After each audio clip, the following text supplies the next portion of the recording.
My expensive brothers and sisters, the Quran by and large states wide standards and does not go into points of interest. Indeed, for an imperative column like supplication, which is the column of religion and is commanded 73 times in the Quran, the specifics of how to implore, the number of rak'ahs, and what breaks the supplication are not point by point in the Quran.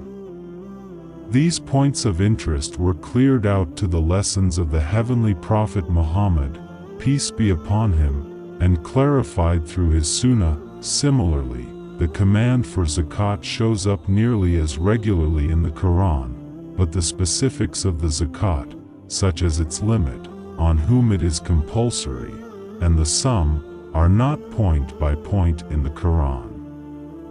These points of interest were too cleared out to the lessons of the Prophet Muhammad, peace be upon him. It is apparent that the Quran by and large states standards and does not go into details. However, when it comes to the connections between men and ladies and family relations, the Quran has expounded on indeed the most fragile issues in detail.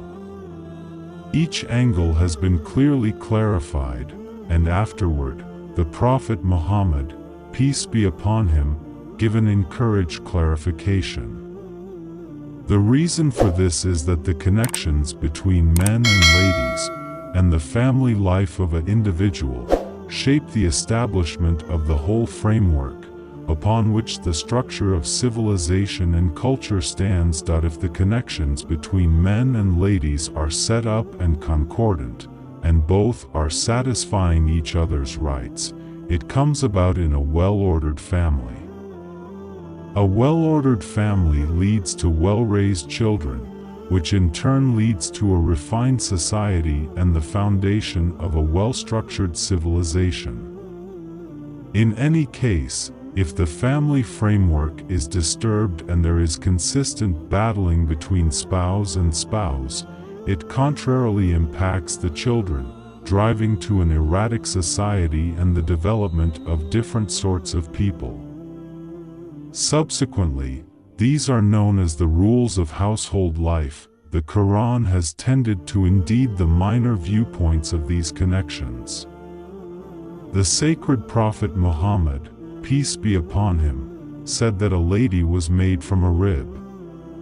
A few decipher this to cruel that Allah to begin with made Adam, peace be upon him, and at that point made Eve, peace be upon her, from his rib.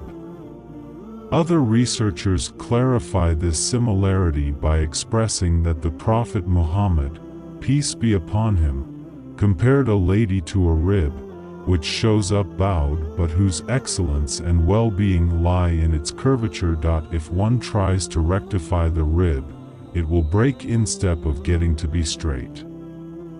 Essentially, in the hadith, it is said that if one tries to rectify the rib, it will break, but if one acknowledges its ebb and flow, they can advantage from it.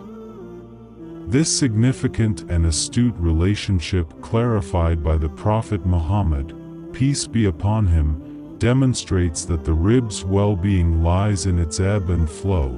If it were straight, it would be considered unhealthy. Allah made men with certain qualities and ladies with diverse traits. Due to these contrasts, men may feel that ladies carry on opposite to their nature. In any case, this contrast is not an imperfection but a characteristic viewpoint of women's nature.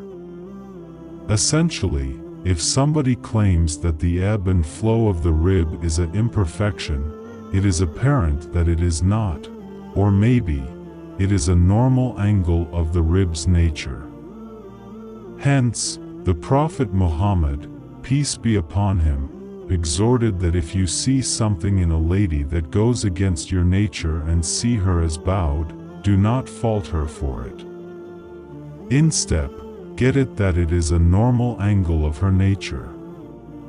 If you attempt to fix her, she will break, but if you acknowledge her as she is, you will still be able to advantage from her in spite of her ebb and flow.